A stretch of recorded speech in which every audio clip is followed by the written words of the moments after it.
지극히 거룩하신 주 예수 그리스도님, 주님의 거룩한 십자가로 세상을 구속하셨기에 저희는 여기와 온 세상에 있는 모든 교회에서 주님을 음수하며 찬양하나이다.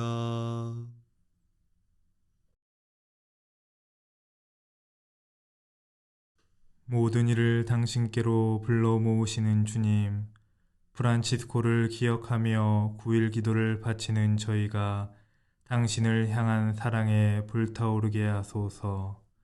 또한 프란치스코를 당신께서 마련하신 길로 이끄셨듯이 그가 걸었던 길을 따르고자 하는 저희들로 하여금 프란치스코가 걸어갔던 그 복음의 길을 충실히 걸어갈 수 있도록 이끌어 주소서. 우리 주 그리스도를 통하여 비나이다. 아멘.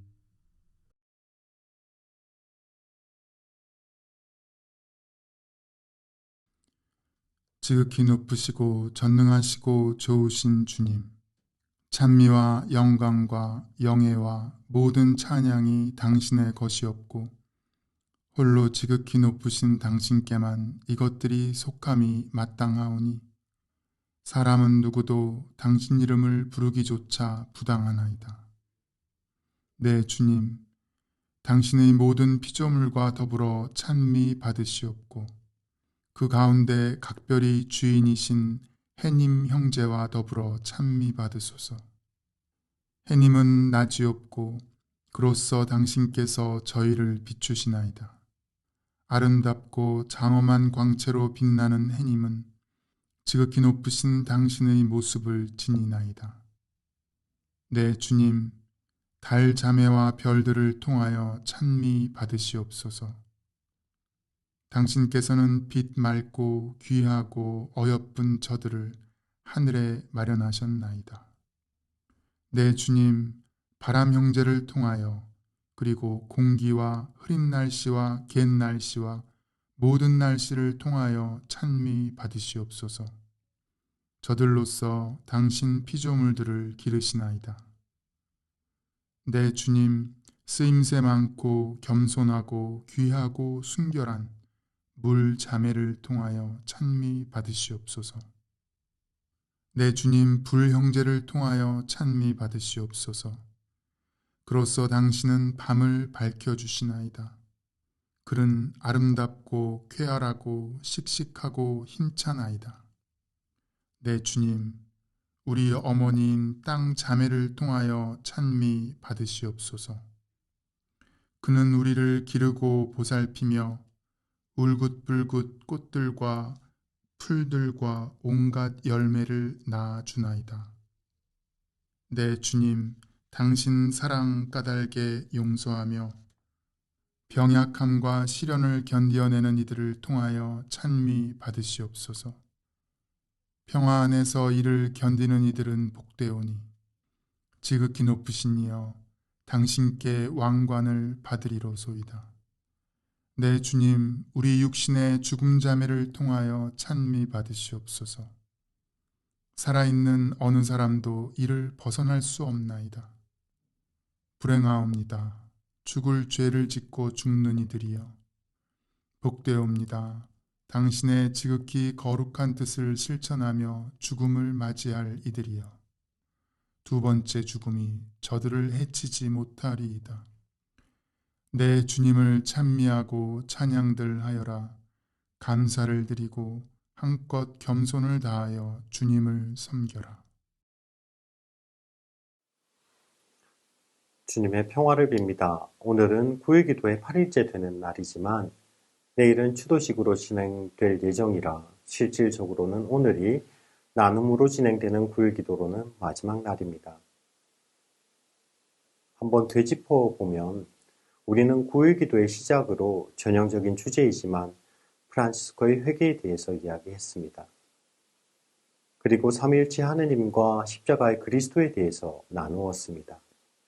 제가 9일 기도를 계획하면서 이런 순서로 시작했으면 했던 것은 성 프란치스코는 회개 체험을 통해 삼위일체 하느님과 그분의 사랑과 선을 그리스도의 육화와 또 다른 육화의 모습인 십자가의 그리스도를 통해서 세상을 바라보는, 즉 세계관을 가지게 되었다고 보기에 그것이 성 프란치스코가 하느님과 세상 안에서 세상과 관계 맺는 가장 기본적인 원칙이라고 생각했습니다. 그 이후에는 하느님과 세상과의 관계 맺는 방법의 모범이 되신 성모님에 대한 프란치스코의 사랑을 주제로 삼았습니다. 5일에서 7일까지는 형제적 사랑과 이웃 사랑, 그리고 평화라는 주제로 프란치스코가 세상과 관계 맺는 방식에 대해서 형제 자매님들과 이야기할 수 있었으면 했고, 오늘 마지막으로 성 프란치스코가 하느님의 창조 세계에 대한 관계 맺었던 완성적 형태인 피조물과의 관계에 대해서 나누고자 합니다. 프란치스코 성인에 대해서 대중적으로 가장 잘 알려져 있는 이미지는 새들에게 설교하는 모습이나 굿비오의 늑대 이야기 혹은 물고기에게 설교한 이야기가 아닐까 합니다. 이러한 이야기들은 그림이나 다른 예술 작품의 주제가 되어서 더욱 대중적으로 알려졌죠. 그러나 다른 한편으로는 이러한 대중성 때문에 성 프란치스코를 그저 동물을 사랑하거나 자연을 사랑한 성인 정도로 인식하는 면도 없지 않아 있습니다. 특히 우리가 잘 알고 있는 프란치스코가 쓴 태양의 창가 혹은 피조물의 창가도 그 시의 내용을 온전히 알기보다는 형님인 태양, 누님인 달이라는 영화음악으로 혹은 서정적이고 아름다운 멜로디를 가진 생활성가 정도로 우리는 사랑하고 있는지도 모르겠습니다. 피조물의 창가는 멜로디도 그 시적인 표현도 아름답죠.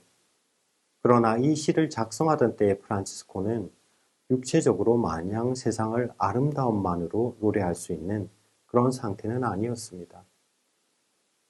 성 프란치스코는 그가 죽기 1년 전인 1225년에 피조물을 통해 하느님께 찬미를 드리는 아름다운 시를 씁니다. 그것이 우리가 잘 알고 있는 피조물의 노래이죠. 하지만 그 당시 프란치스코는 눈은 거의 멀었고 몸은 쇠약해질 대로 쇠약해졌으며 자신은 자기 움막에 기어들어온 쥐로 인해 쉴 수 없는 고통 중에 있었습니다. 그리고 이 아름다운 시인 피조물의 창가를 짓기 전날 밤은 그가 육신의 고통 중에 기진하였고 번민하였으며 스스로를 가엾이 여기고 있었다고 전기들은 전합니다. 번민 속에서 기도하던 중 프란치스코는 영원한 생명의 보상에 대한 하느님의 음성 혹은 깨달음을 얻고 모든 번민과 고통에서 벗어나 피조물의 창가를 지었습니다. 우리는 성인의 생애를 전기로 만났기에 자칫 그를 우리와 동떨어진 회개 시작부터 그가 성인이었던 것처럼 바라볼 수 있습니다. 하지만 프란치스코가 하느님께로 나아가는 여정에서 그는 그의 생애 말년까지 연약한 사람이었습니다. 물론 프란치스코는 그 연약함으로 주님께 기도하고 그분의 뜻을 찾을 수 있었지만 말입니다. 그의 여정에서의 연약함이 굳건함과 확신으로 완성되는 순간을 저는 그가 피조물의 창가를 완성한 순간이라고 봅니다. 그가 라베르나 산에서 체험했던 황홀경과 오상의 의미 또한 피조물의 창가를 짓게 되는 그 체험을 통해서 진정한 의미에서 완성되었다고 저는 생각합니다. 이러한 면에서 프란치스코께서 지으신 피조물의 창가는 단순히 자연의 아름다움을 노래한 서정적이고 감미로운 시가 아니라 그의 영성을 압축적인 시어로 표현한 작품이 아닌가 합니다. 이제 피조물의 창가를 잠시 살펴보도록 하겠습니다.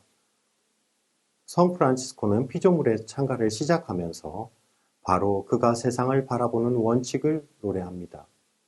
그것은 모든 것이 속하는 대상은 선하신 하느님이시라는 인식입니다.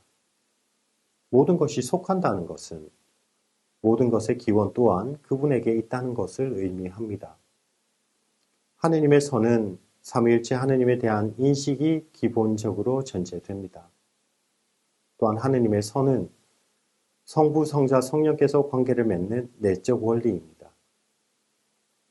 그리고 그 원리의 주된 특징은 자기 확산, 즉 선은 자신 안에 갇혀 있는 것이 아니라 지속적으로 확산되어 상대에게 나아간다는 것입니다.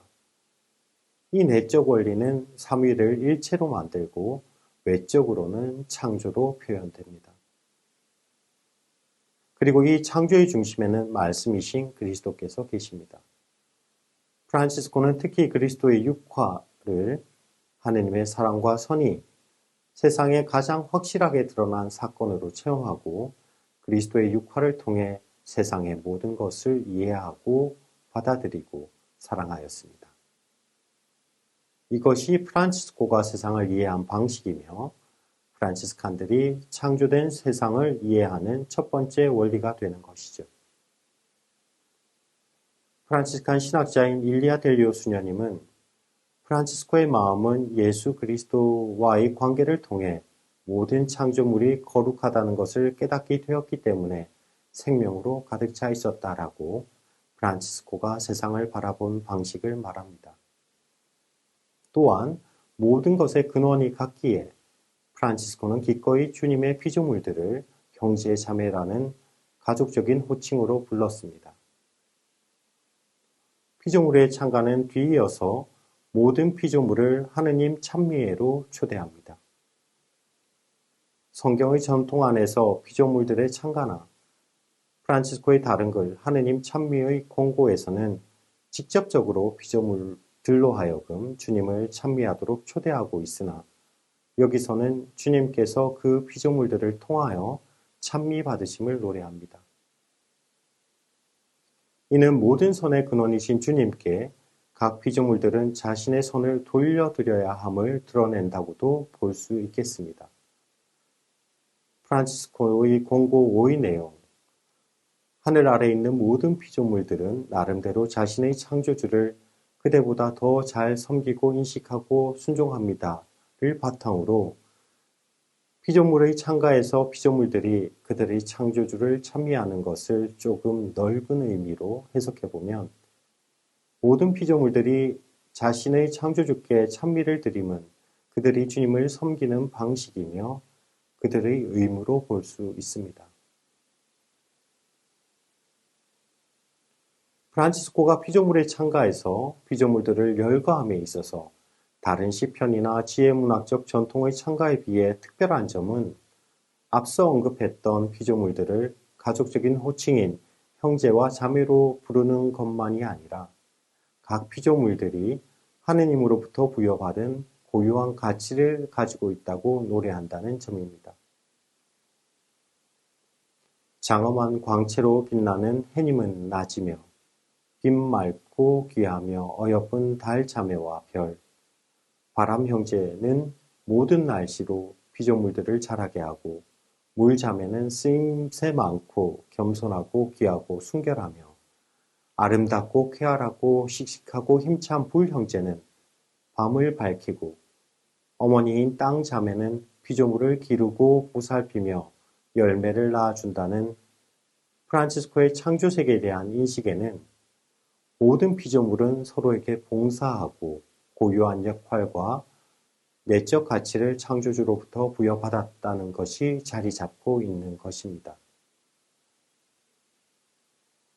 그리고 각 피조물들의 아름다움과 내재적 가치는 단순히 피조물에게 인간의 시선이 머물게 하는 것이 아니라 하느님께로 이끌어 간다는 것을 프란치스코는 피조물을 통해 피조물들과 함께 주님을 찬미함으로써 드러냅니다.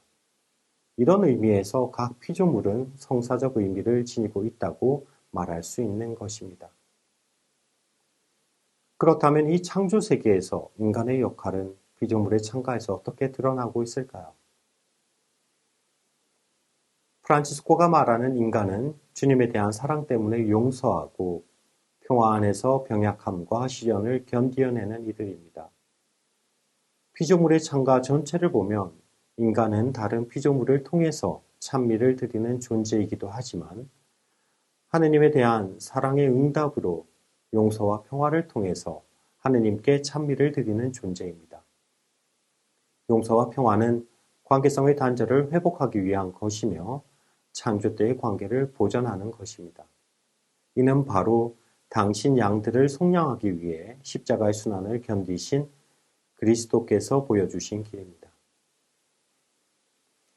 피조물의 창가에 드러난 프란치스코가 하느님과 세상과 관계 맺는 방법에 대해서 정리해보면 세상의 모든 것은 하느님께 속하는 것이기에 나의 소유라 할 수 있는 것이 없다는 것. 그리고 피조물이 하느님을 섬기는 방식은 각자에게 주어진 역할과 그 가치를 살아감으로써 하느님께 찬미를 드리는 것. 특히 인간은 용서와 평화를 통해서 하느님의 창조 질서 안에서의 관계를 보존하는 것으로 정리할 수 있겠습니다. 현재 우리는 기후변화의 위험을 마주하고 있다고 말합니다. 그리고 이 기후변화는 인간인 우리가 지구상의 다른 피조물들을 마치 우리의 소유인 양 무분별하게 사용하고 낭비하였기 때문이라고 말합니다. 그렇기에 많은 이들이 이 기후위기 시대에 필요한 것은 인간이 생태계 안에서 그동안 가져왔던 관계를 재정립하며 하느님의 창조 세계의 한 구성으로서 다른 피조물들과의 관계를 회복하는 것이라고 말합니다. 프란시스코의 전기 중에 아시시의 편집본에서 프란시스코는 우리가 매일 사용하고 있으며 또 그것들 없이는 우리가 살 수 없고 또 그것들로서 인류가 자신의 창조주를 크게 분노하게 해드리는 주님의 피조물에 대한 새 찬미가를 쓰고 싶습니다. 라고 말하며 피조물의 창가를 짓습니다. 프란치스코는 진정한 회개란 단순히 개인의 구원에 한정된 신앙생활을 하는 것이 아니라 진정 주님의 창조 세계의 구성원으로 어떻게 주님께 선을 돌려드리는지에 대한 태도가 회개의 목적지를 향해 나아가는 길임을 그의 글과 삶으로 우리에게 전해주고 있는 것입니다. 사부님의 대축일을 준비하는 우리는 모든 피조물을 통해서 함께 안에서 진정한 회개의 삶을 살아가신 프란치스코를 기억하며 우리 또한 우리의 피조물의 창가를 쓰고 노래 불러야 하지 않을까 하는 생각을 해봅니다. 감사합니다.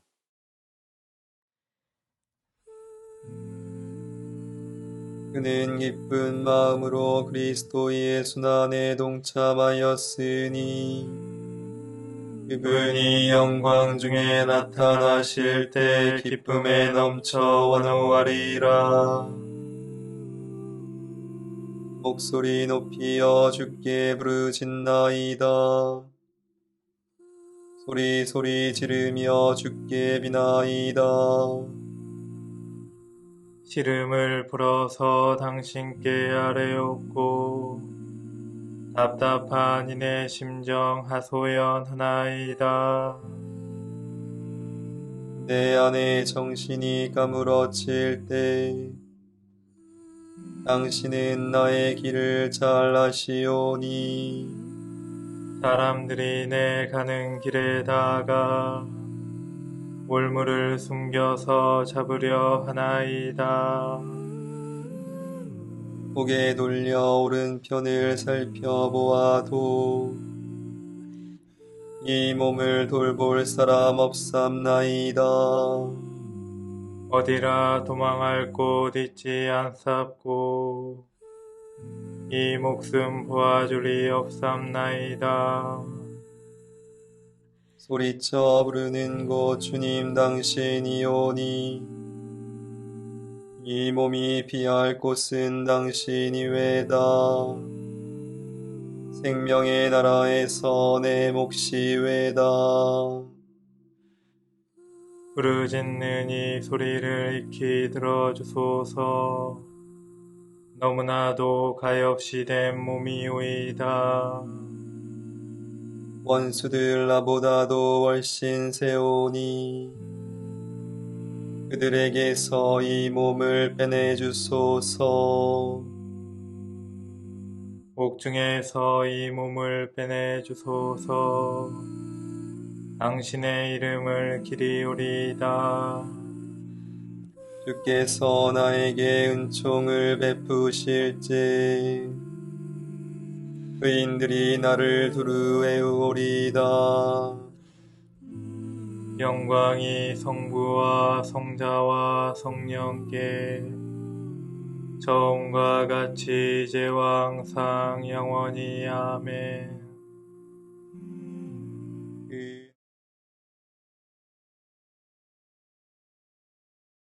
가난의 옷을 입고 십자가의 그리스도를 따른 성 프란치스코. 저희를 위하여 비르소서.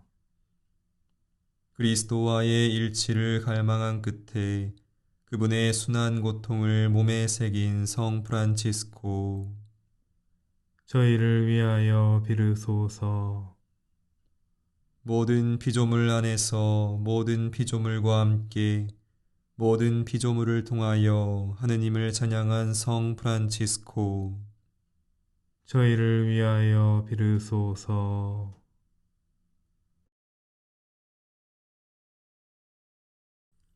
하늘에 계신 우리 아버지, 아버지의 이름이 거룩히 빛나시며 아버지의 나라가 오시며 아버지의 뜻이 하늘에서와 같이 땅에서도 이루어지소서.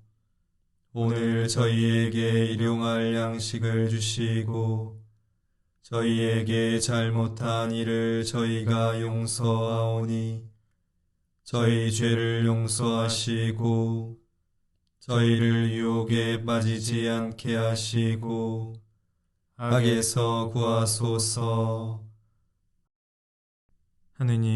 하느님께서는 가난하고 겸손한 성 프란치스코를 통하여 살아계신 그리스도의 모습을 저희에게 보여주셨으니 저희도 그의 모범을 본받아 성자를 따르게 하시고 사랑과 기쁨으로 가득 차 주님과 하나 되게 하소서. 성부와 성령과 함께 천주로서 영원히 살아계시며 다스리시는 성자 우리 주 예수 그리스도를 통하여 비나이다. 아멘. 지극히 거룩하신 주 예수 그리스도님, 주님의 거룩한 십자가로 세상을 구속하셨기에 저희는 여기와 온 세상에 있는 모든 교회에서 주님을 음수하며 찬양하나이다.